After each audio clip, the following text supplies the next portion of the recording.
pero el entender el girar, pues responde a algún tipo de energías que perpetúan este ciclo, ¿no? No solamente es un acto sobrenatural el que está realizando esto. Tenemos que identificar aquí que existirá una bomba que le va a dar el impulso, tendrá que haber una resistencia que le va a quitar la velocidad, o posteriormente un reservorio que va a volver nuevamente a la bomba, etcétera, que lo vamos a conocer luego como precarga, poscarga y descarga. Una función principal, como ustedes ven, es transportar todo desde, como ustedes ven, es la circulación, es esta, desde un concepto más civil, ¿no? Un concepto de ingeniería civil, por ejemplo, podemos ver que en esta circulación vemos calles, vemos casas y vemos células, personas, células de la sociedad, ¿no? Que son personitas. Entonces, el transporte pues será para el gasto energético, el dinero de estas células, de esta sociedad, que se llamará ATP. Entonces, la circulación se encarga de llevar ATP a cada una de las células. Es un centro de acopio, obviamente va a llevar también todos los nutrientes que requieran sus tejidos, que son ya las casitas, y obviamente también todos los desechos como tal. Y estos desechos como tal, metabolitos, que ya los hemos visto en el capítulo de sangre, también están en la circulación en todo momento, y es por eso que se lo pueden obtener en una muestra venosa, por ejemplo. Y así lo más importante también es aquello que resulta del metabolismo celular, después de haber circulado también acá el oxígeno como comburente principal, pues tiene que emanar el CO2, y el CO2 también se transporta gracias a esta circulación en el torrente sanguíneo, para que obviamente pues la célula pueda estar beneficiada de todo esto, si es que hablamos en un contexto fisiológico. No se olviden que la circulación, de un grosso modo, nosotros la podemos ver con la circulación pulmonar, ¿no? Que es la que se va a encargar del intercambio gaseoso, por sobre todo CO2 y oxígeno, y la circulación sistémica, que es la que se va a encargar de dar y recoger todos los comburentes, sustratos, materia prima, energía a la célula, como ustedes pueden ver en esa gráfica. En la circulación no solamente están oxígeno, nutrientes, hormonas, citoquinas o defensas, sino que están señales, ¿no?, celulares, que incluso pueden ir desde un órgano endocrino hasta un órgano diana. Y eso pues le da a la circulación la importancia que se amerita. Todo lo que es la parte celular pues va a ser beneficiada, y si es beneficiada cuando todo esto, ya sea oxígeno, nutrientes, hormonas, citoquinas, defensas, llega a las células, ellas podrán convertir el oxígeno en ciclo de Krebs para dar su energía, para tener ATP. Los nutrientes se convertirán en reservorio de energía o en masa corporal, es decir, en grasa, en músculos o en hueso, y las hormonas, obviamente, o las mismas citoquinas o las mismas defensas, envían mensajes celulares a diferentes partes de la circulación para actuar. Funciona como una unidad anatómica, en una unidad armónica en la existencia, mientras este corazón, que es el motor del plasma, ¿no?, que es el que bombea, va a decir inotropismo, cronotropismo, inotropismo, cronotropismo, inotropismo, cronotropismo, permite que todos estos tubos, que van a ser como cañerías con diferentes particularidades, pues circulen en una armónica unidad existencial. Existen datos importantes que para conocer en la historia, ustedes ya saben que esta es ya la circulación madura, es decir, una circulación que ya no es total.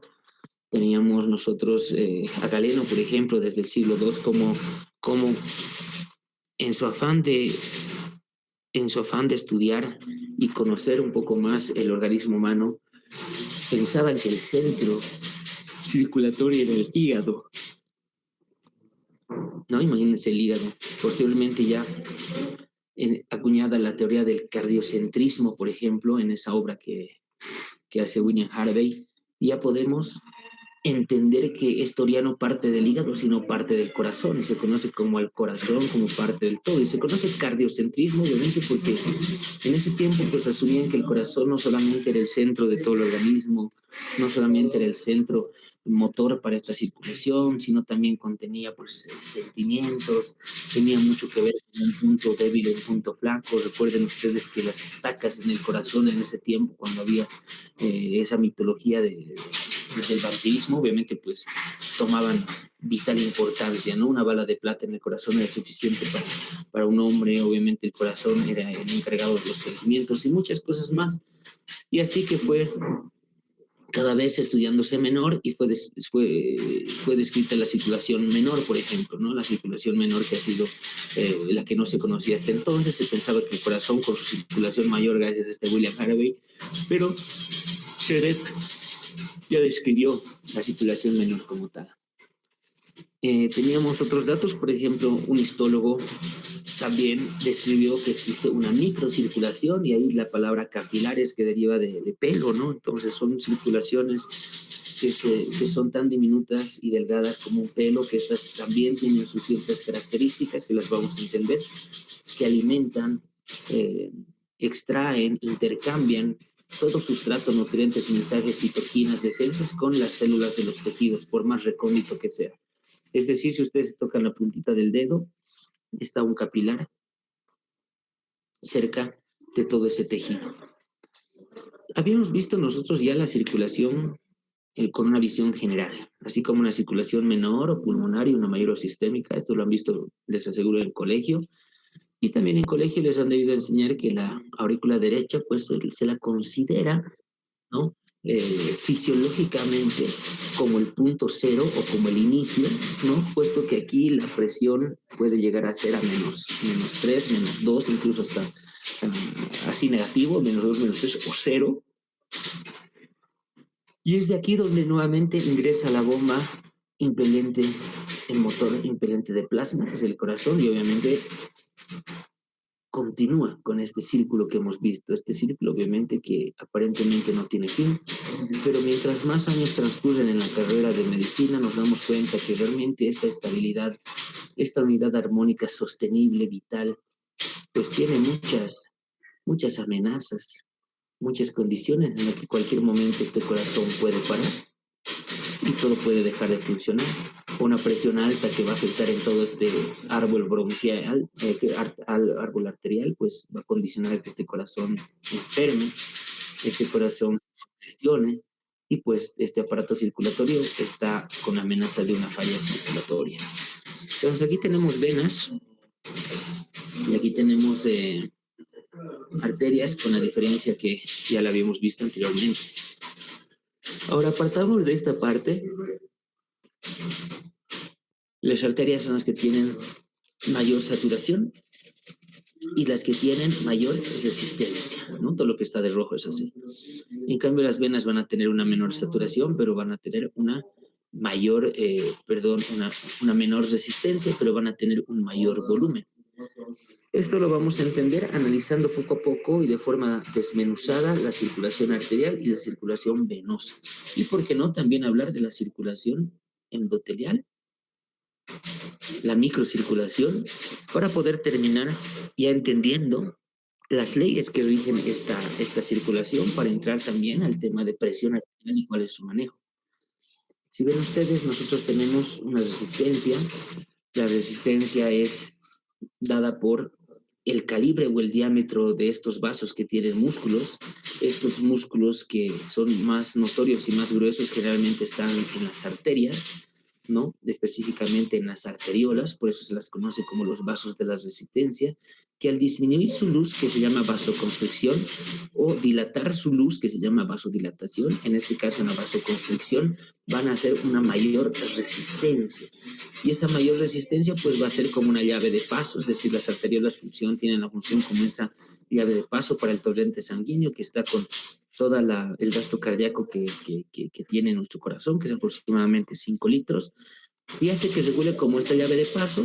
Cuando reduzco la luz, obviamente va a aumentar la resistencia, y si aumento su luz, va a disminuir su resistencia, al contrario, ¿no?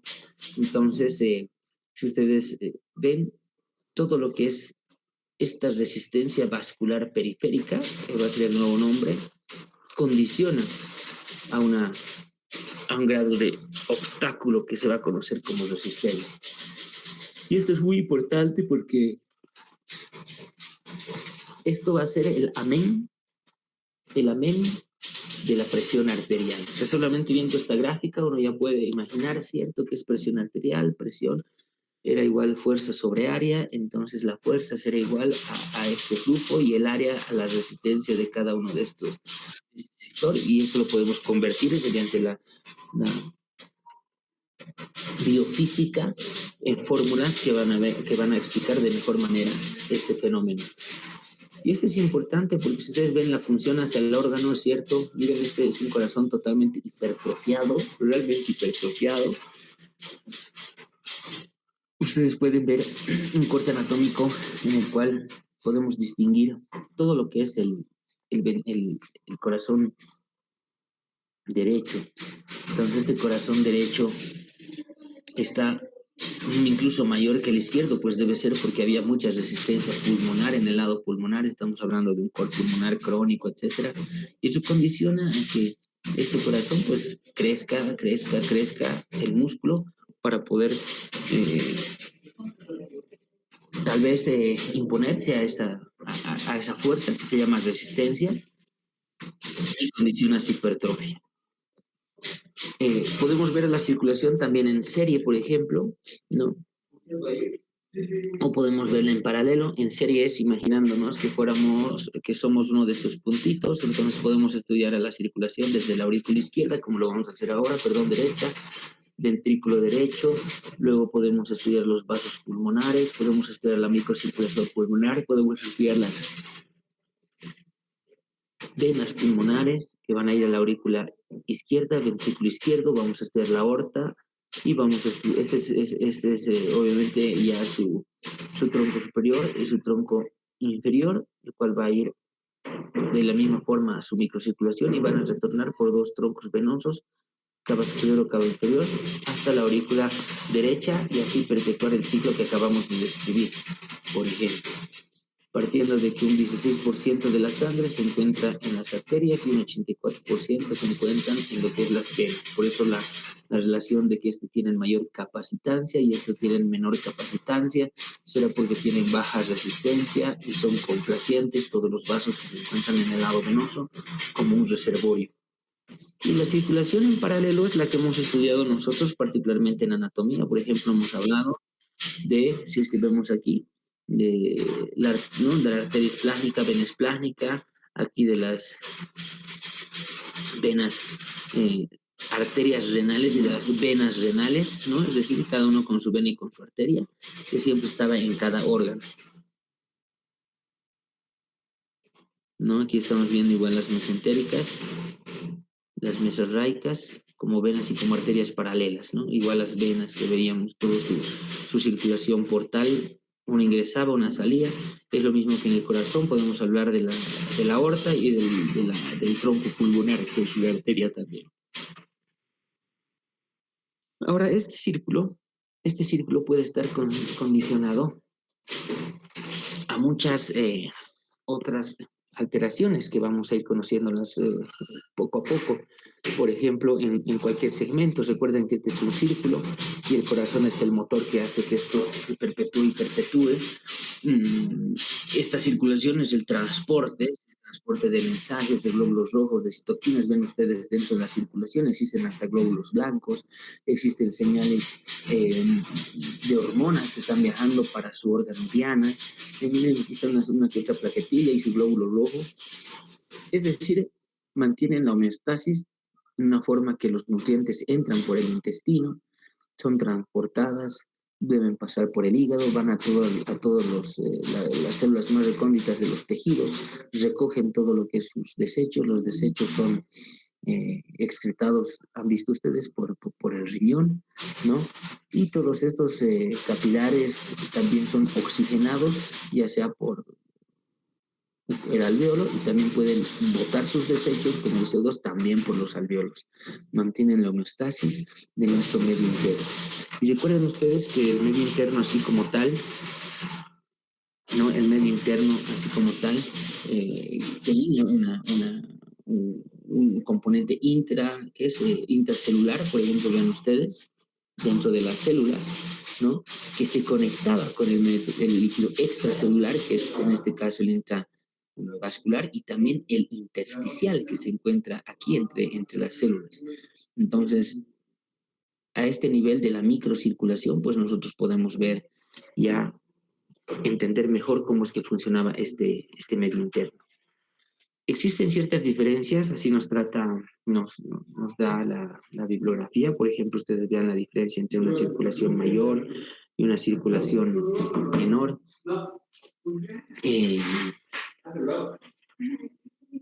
Vean igual la diferencia que existe en cambios a nivel de la altura, por ejemplo, ¿no?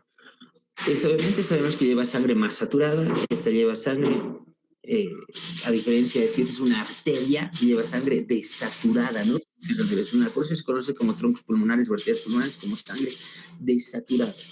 Aquí las venas son sangre desaturada en la circulación mayor, pero aquí es como que al revés, por las venas pulmonares regresa la sangre saturada de oxígeno. Esa es una diferencia. Los valores, la presión sistémica, ¿no? Que es la sistólica, la diastólica, que corresponde a 120/80 con su media de 100. Esto no va a variar ni con la altura, ni con los cambios barométricos. En cambio, la circulación menor, que es la circulación pulmonar, la presión pulmonar sistólica y la diastólica con una media de 15, sí van a variar de acuerdo a la altura, ¿no? Estos son los valores que nos dan a la altura del nivel del mar. Vean ustedes, la presión media es 15. Sin embargo, los estudios de una doctora, autora del Instituto Boliviano de Biología de la Altura, que ha dedicado mucho tiempo a la investigación, pues ha podido establecer que la presión media de la arteria pulmonar a gran altitud, es decir, nuestra población, es alrededor de los 21 más menos milímetros de mercurio, vale decir 24 a 18, ¿no? De 18 a 24 es el valor de la presión media pulmonar, a diferencia de los valores de la costa. En cuanto a las resistencias, no se olviden que la circulación mayor sí que va a tener más resistencia, este tiene menos resistencia, calculadas por su unidad, y la presión mayor no varía en la altura y la presión menor sí varía en la altura. Vamos a tener leyes que rigen esta circulación. Es un poco de un recuerdo físico, de la física, la ley de la presión, que sigue un gradiente, ¿no? La circulación de un gradiente de mayor a menor. Imagínense esto, aquí hay mayor presión y aquí hay menor presión cuando esto está vacío. Entonces, obviamente, esto va a ir de donde hay mayor presión a donde hay menor presión. Y en el caso de que esto se invierta por alguna razón, si es que hubiera aquí una mayor presión, esto va a retornar donde existe menor presión. Este es el fundamento del gradiente de presión. Entonces, todo obedece a un gradiente de presión. Y este gradiente de presión se lo puede, por ejemplo, calcular, ¿no? Es un gradiente que se acuerdan ustedes que aquí era 0, pero a nivel del nacimiento de la aorta, pues está entre los 120 y los 100, como un gradiente mayor de presión. Recuerden que las arterias tienen mayor resistencia, es decir, mayor presión. Y los capilares, ¿no? Alrededor de unos 17 milímetros de mercurio, que lo vamos a ver en el rango. Entonces, 100 menos 17 tenemos un gradiente de 83 milímetros de mercurio. Entonces, eso es muy importante porque ese es un cálculo fisiológico en el que podemos establecer cuánto es el valor de nuestro gradiente de presión a nivel de nuestra circulación por las leyes que son regidas. También existe la ley del caudal, recordemos que es el gasto cardíaco, ¿no? Este gasto cardíaco en la circulación que equivale, vamos a ver que eso va a variar de acuerdo a cada persona, a cada momento, si es que es el reposo, o si es el deporte, va a variar de acuerdo a cada actividad. Por ejemplo, va a ser igual este gasto cardíaco tanto en la circulación mayor como también en la circulación menor, como en los capilares. Entonces vale decir que estos 5 litros que están en este momento, en un minuto dado que han pasado por aquí, también van a estar en las arterias, también van a estar en las venas, y estos 5 litros también van a transcurrir en un minuto, ¿no? En un momento dado. Es decir, la ley del caudal hace que tengan un volumen constante, y el volumen constante por tiempo se conoce como gasto cardíaco, que es 5 litros minuto, y ustedes pueden ver las fórmulas. También conocido como débito cardíaco, que es otro nombre. Débito cardíaco quiere decir que los 5 litros por minuto están aquí y también están aquí en todo momento. El gasto cardíaco, vean ustedes que la fórmula es, esto lo pueden calcular, frecuencia cardíaca, por eso les decía que esta frecuencia cardíaca va a depender de cada momento, ¿no? Y el volumen de eyección sistólica, que es el volumen de cada latido, el volumen de eyección sistólica, que nosotros también lo vamos a calcular de acuerdo a cuánto es en un corazón, en un rango de un adulto en este caso. Pero si ponemos estos valores, nos sale pero si aumentamos la frecuencia cardíaca, es decir, que estamos en ejercicio, multipliquen esto al doble, estamos en un ejercicio extenuante, nuestro corazón está latiendo a 140, imagínense, pues el gasto cardíaco va a aumentar. Entonces vale decir que si esto late más rápido, el volumen obviamente que necesitan los tejidos para el intercambio y para recoger los desechos, como el CO2, pues va a ser necesario mucho más, entonces aumentará la velocidad para que este volumen sea constante tanto en los pulmones como en la circulación menor, y como en el corazón y en las arterias y las venas. Esto, para entender la ley de la velocidad, es muy importante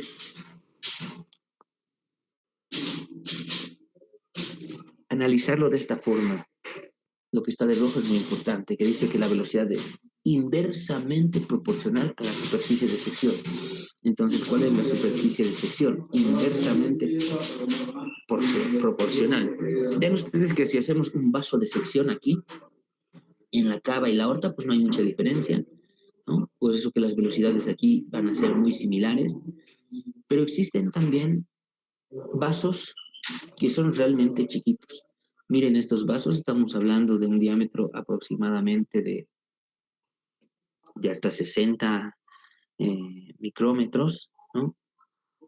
Que son realmente muy delgaditos, pero si todos estos vasos en sus secciones transversales los unimos, pueden incluso tener esta superficie en metros cuadrados de todos nuestros vasos capilares.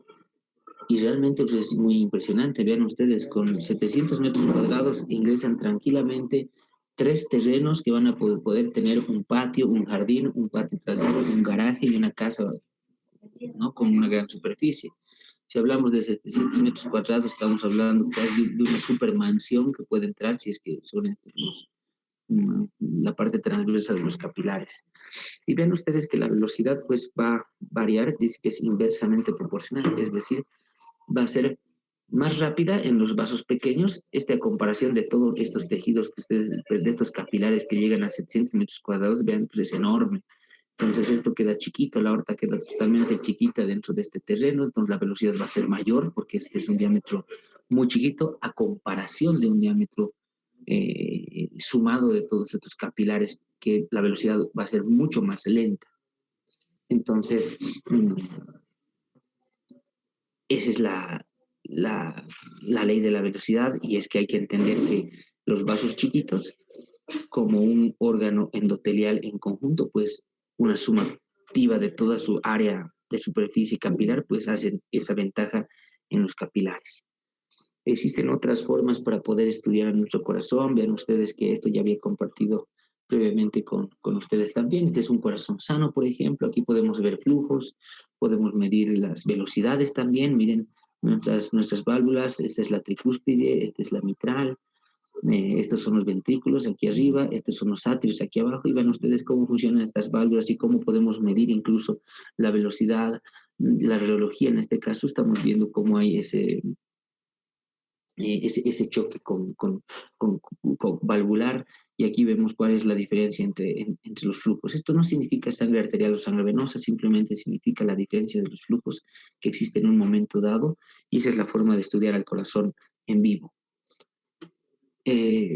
Ustedes habían visto ya con el doctor Fernández al corazón como bomba, y el acoplamiento ahora de una bomba a todas sus cañerías pues se conoce como el acoplamiento de la función cardíaca a la función vascular. Prácticamente hemos visto al corazón como bomba, no solamente como unas cámaras, 4 cámaras de una forma anatómica, sino ya que hemos visto en sus diferentes fases que hacen que este corazón, pues, con sus propiedades, particularmente el inotropismo, ¿no?, y la frecuencia cardíaca, sean gestores de la descarga, ¿no? Son gestores de la descarga. Es decir, todo lo que está aquí sale, y todo lo que es la resistencia vascular periférica es una poscarga, ¿no? Todo lo que es poscarga va a ser sinónimo de resistencia vascular periférica o presión, ¿no? Un poquito más análogo, y todo lo que va a ser precarga va a ser lo que va a retornar, y lo que va a ser el retorno venoso, o podríamos vernos como volemia. Recuerden que las venas estaban en un 84%, a diferencia del 16% del volumen de la sangre. Y cualquier falla aquí, por ejemplo, una falla en los niveles de los capilares, pues podemos conocerlo como una insuficiencia circulatoria. Esa insuficiencia circulatoria se llamará un choque distributivo. Si es que nuestra bomba es la que falla, pues será un choque cardiogénico, porque hay una insuficiencia circulatoria con una causa identificada del corazón, un taponamiento, una insuficiencia en el músculo, una parada cardíaca, etcétera, o alguna otra, ¿no? Y eso se llama ya, pues, enfermedad. Entonces, la enfermedad o la insuficiencia circulatoria realmente, pues, es un evento muy súbito, muy, muy súbito, que puede ocurrir en cualquier momento. Es por eso que comparto este video, para que nos concienticemos en que todos nosotros tenemos que tener cursos de soporte vital básico, porque en cualquier momento puede ocurrir, ¿no?, un deceso. Han visto ustedes partidos de fútbol, jugadores, aquí evalúan el estado de conciencia, y si realmente no contesta, tenemos que activar la línea de emergencia, ¿no?, para poder socorrerlo oportunamente. No se olviden que si esto no funciona, el cerebro pues tiene 5 minutos para entrar en daño. No hay respiración en 10 segundos. Entonces no respira, no responde, compresión torácica, hasta que tengamos ayuda. Obviamente en nuestro medio sería ideal tener este dispositivo de desfibrilación automática, pero realmente pues no es de la forma más ideal que nosotros podamos contar en centros o en parques en eso, ni los teléfonos públicos han podido estar a salvo del vandalismo y de la ignorancia de la gente. Pero sin embargo, miren la importancia de esto para poder salvar vidas. Y salvar vidas no solamente es revertir esta insuficiencia circulatoria, lo más importante es salvar al cerebro de este ciudadano en 5 minutos, ¿no? No se olviden que estos cursos, por ejemplo, no es un exagerar, en Japón lo llevan en los alumnos de secundaria, en un colegio cualquiera, ¿no? Nosotros podemos hacerlo sin ser médicos. Hay cursos para capacitarnos constantemente, son 48 horas, que es un día de teorías y 1 hora de prácticas, y pueden darnos el aval también, y hay que renovarlo cada 2 años. Ese es el famoso BLS, ¿no? Soporte vital básico. Y existen también momentos en el que cualquier torpeza, como esto, vean ustedes en programas de televisión, con estos choques eléctricos, como ellos no saben que el corazón también tiene mucho que ver con la actividad eléctrica, puede desencadenar una arritmia cardíaca, o en este caso, pues una parada cardíaca incluso. Y miren cómo el tiempo es clave y vital. Y en este momento, un personal no entrenado lo único que hace es acercarse, ventearle, echarle humo en la cara, cosas que no ayudan para revertir esta insuficiencia cardíaca. Entonces es muy importante que ustedes conozcan esta estos cursos de capacitación, amigos, realmente es muy, muy, muy, muy importante. Vamos a entender el tema de las arterias desde el punto de vista histológico, por ejemplo, deriva de un concepto que significa tubería, ¿no? Arteria o tubería. Y la tubería es un tubo que enlaza, un tubo que conecta. Tenemos de grueso calibre, de mediano y de pequeño, ¿no? Calibre. Las de grueso calibre tienen más fibras elásticas, como son los grandes vasos como la aorta o los troncos pulmonares. Los de mediano calibre van a ser, por ejemplo, las venas humerales, las venas radiales, por ejemplo, que tienen tanta actividad elástica como muscular. Y las arteriolas, vean ustedes, que son fibras musculares lisas que se van a encargar particularmente de las llaves de paso, ¿no? De cambiar o discernir el flujo que quieren que esto pase después de su componente anatómico. No se olviden que este es un sistema de alta presión. La circulación arterial, tenemos grandes vasos, que son los que acumulan energía elástica, conózcase como pulso más adelante, ¿no? Esto. Los de medianos vasos que van a distribuir la sangre, tanto radial como cubital, interdigital, interóseo, y las arteriolas son las que van a modular el flujo regional. Y estas arteriolas pues funcionan de diferente manera. Ustedes tienen un golpe, imagínense una cachetada. ¿Por qué la mejilla se pone eritematosa, rubicunda, roja? Porque obviamente hubo una agresión, en este caso hay un inicio de una inflamación.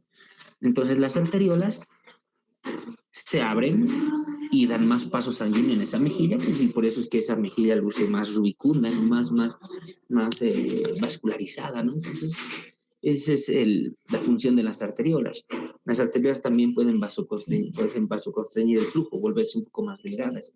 Entonces el sujeto se pone pálido, ¿no? Se pone pálido, se pone frío. Y eso es lo que pasa en algunas situaciones. Cuando les dicen que el examen de parásito para hoy se adelantó y va a ser a las 9:30 de la mañana, por ejemplo. Oficialmente el examen de parásito es a las 9:30 de la mañana, porque se adelantó en un comunicado oficial, ¿no? Al escuchar, por ejemplo, esa mentira, no sé, algunos compañeros que se han puesto pálidos, ¿no? Si se pusieron pálidos realmente, pues porque estas arteriolas, por una descarga simpática, ha originado pues esa respuesta y está condicionando a que estos niños que tengan ese aspecto de palidez. La fisiología de las arterias, ven ustedes que tiene esa vasomodulación, y esta vasomodulación es como ustedes ven: vasoconstricción, miren, reducen la luz gracias a los músculos, y vasodilatación, ensanchan su luz. Eso gracias al tono vasomotor, y ese tono vasomotor que nos dan los músculos van a regular la presión arterial. Entonces las arterias, particularmente las arteriolas, son las que van a regular la presión arterial en un momento que nosotros estemos pues dados. Recuerden ustedes que en los grandes vasos, miren este corazón, obviamente está al revés, es porque es un GIF que tenía que ser como una calquita, me imagino, pero vale la pena entender. Este corazón, recordemos que este vaso, que es la aorta, que era un gran vaso que estaba con una gran carga elástica porque tenía mucho componente de elastina más que músculo en su composición, pues le da la característica del famoso filtro hidráulico, ¿no? O Wind-Kessel a esta arteria. Y esta arteria, pues vean ustedes que es una cámara elástica transitoria. Este retroceso elástico en la diástole puede cerrar la válvula que se encuentra aquí, la válvula propia de la aorta, ¿no? La aorta continúa con la labor del ventrículo izquierdo, es decir, el ventrículo izquierdo tenía que bombear la sangre, pues este retroceso elástico, que es este redondito de aquí, se llama con el filtro hidráulico Wind-Kessel, hace que se continúe con, en este caso, el pulso, ¿no? Por eso va el sentido anterógrado, no puede volver. Aquí se cerró la válvula, entonces solamente le queda mantener en forma de pulso. Entonces es una forma de entender la fuerza elástica, esta cámara transitoria que se origina aquí, que obviamente se va perdiendo que se conoce como filtro hidráulico Winchester. ¿Hay unas diferencias importantes entre venas y arterias? De seguro que sí. Vean ustedes que las arterias, a comparación de una curva de presión y volumen, mayor, tienen mayor presión y menor volumen. En cambio, las venas, en cuanto a presión, van a tener menor presión, mucha menor presión, pero mayor volumen. Esa es una diferencia de arterias y venas. Comparando arterias y venas, también en cuanto a la distensibilidad, ven ustedes que en volumen las venas van a tener menor volumen, llegan solamente hasta aquí, pero van a tener mayor presión. En cambio, estas tienen mayor volumen, las venas, por eso tienen mayor distensibilidad, ¿no? Y eso pues se traduce que las venas, pues por eso tienen menor resistencia por estas curvas, y las arterias tienen mayor resistencia porque tienen mayor presión. Menor resistencia porque tienen menor presión. Y estas obviamente son de menor capacitancia y estas son de mayor capacitancia si los vemos desde otro punto. La diferencia de las arterias y las venas también va en lo que les mencionaba. Por ejemplo, las venas van a tener aproximadamente un 60% del volumen sanguíneo, según el libro del doctor Fernández.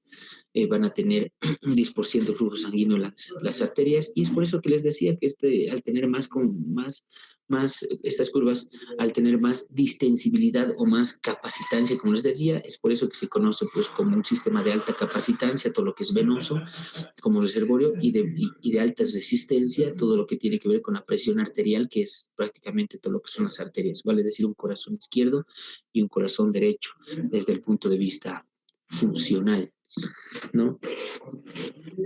Con un ejemplo, si es que este paciente pesa 70 kilogramos y nosotros calculamos su volemia con un 7-8%, esta es la volemia total de este paciente, vale decir que en las arterias estarían aproximadamente solo medio litro y todo el resto estarían circulando por las venas desde el punto de vista de un volumen. Y las diferencias entre las venas y las arterias también van en su relación con el volumen y la presión, que nosotros también ya lo hemos visto. Por eso estas son de baja presión y estos son sistemas de alta presión, por lo que hemos visto. Ahora, existen también diferencias entre venas y arterias, por supuesto, en cuanto a la compresión. La sangre arterial pues va a ser bien saturada, va a ser un rojo rutilante. La sangre venosa va a tener una menor saturación y va a tener un aspecto más sangre escarlata, sangre azulada, sangre oxidada, pues como se conoce. Y si hacemos una gasometría diferencial, va a haber una diferencia en sus valores en el pH, tanto de la parte arterial como de la parte venosa de estos vasos. Miren la saturación, ¿no? Obviamente este es en altura y este es, este es en la vena, en la sangre venosa. Ambos valores en la altura también. Existen tipos de compromisos en los que puede haber desaturaciones. En patología, ven ustedes los dedos azulados. Estos dedos azulados pues pueden deberse a un evento que ha condicionado a que haya una vasoconstricción en las arteriolas. ¿Por qué puede haber una vasoconstricción? Una vasoconstricción puede haber por una mala perfusión, por ejemplo, ¿no? Puede haber por frío, puede haber por una descarga de catecolaminas de adrenalina, ¿no? Por eso es que no se usa la lidocaína con epinefrina en las partes distales. Vean ustedes cómo puede haber la injuria en estos vasos. Esto se llamará desaturación periférica porque tiene un corazón normal, pero también puede haber una desaturación central si es que existen anormalidades en el corazón. Vean ustedes que este es un corazón normal, vean que no se mezcla la sangre del corazón izquierdo con el corazón derecho. Sin embargo, aquí por este orificio que se conocerá como comunicación interventricular, hay una comunicación aberrante, un shunt patológico, un cortocircuito patológico que hace que la sangre se mezcle, y la sangre mezclada que tiene una sangre oxigenada con una sangre no oxigenada, pues van a dar una sangre medio oxigenada, si vale el término, que va a ir a pasar al torrente sanguíneo. Las diferencias entre las venas y las arterias también está en el pulso. Por ejemplo, las arterias sí tienen pulso, es lo que podemos sentir. Esta es la frecuencia del pulso que ustedes pueden sentir por una luz infrarroja en este oxímetro, ¿no? Aquí está la presión, la frecuencia del pulso. Y esta frecuencia del pulso puedes reflejar, ¿no? No es que sea algo, sino puede reflejar la frecuencia cardíaca también. Y esta es la saturación medida por rayos infrarrojos en un oxímetro. En cambio, la vena no tiene pulso, pero puede existir condiciones en que la misma vena puede ingurgitarse en situaciones patológicas, como ustedes lo van a ver, pero normalmente, pues, estas no tienen pulso. Entonces, he querido terminar y ponernos al día por la clase que ayer no se ha podido, pues, realizar, compañeros. Eh, Lastimosamente con esta situación, mientras varios de ustedes, por ejemplo, están en la virtualidad y están en la casita. A mí me toca doblar guardias, ¿no? Tengo que hacer, si hacía 2 guardias a la semana, pues ahora tengo que hacer 4, por falta de personal, por falta de transporte y todo eso, pero eso no limita a que podamos seguir aprendiendo. Eh, y bueno, pues la siguiente clase el día de mañana ya vamos a abordar el tema de la circulación venosa como tal. Si nos da el tiempo, vamos a hablar del endotelio, de la microcirculación y obviamente para entrar al tema que es la presión arterial, que la vamos a ver la siguiente semana con toda la maravilla que es su control, su regulación y todo lo que vaya a ser también, ¿por qué no? En comparación, su la enfermedad también, que es la hipertensión arterial, pero ya desde un punto de vista fisiológico, ¿no? Tal vez no desde el punto de vista de salud pública, que ustedes conocen, que es la promoción y prevención, pero en este caso vamos a entender fisiológicamente cómo funciona y cómo se puede transgredir ese equilibrio que acabamos de ver. Bien, amigos, les agradezco mucho por su tiempo. Éxitos en su parcial de parasitología, si es que está programado para hoy. Se mantienen los mismos horarios, simplemente la broma que hice era para poder hacer una descarga simpática y poder ver si es que han cambiado el color de sus tegumentos y han tenido un poco más de palidez en las personas que han caído en la broma. Les agradezco mucho. Nos vemos mañana a la misma hora. Adiós, compañeros. Descansa, doctor. Hasta luego. Hasta luego.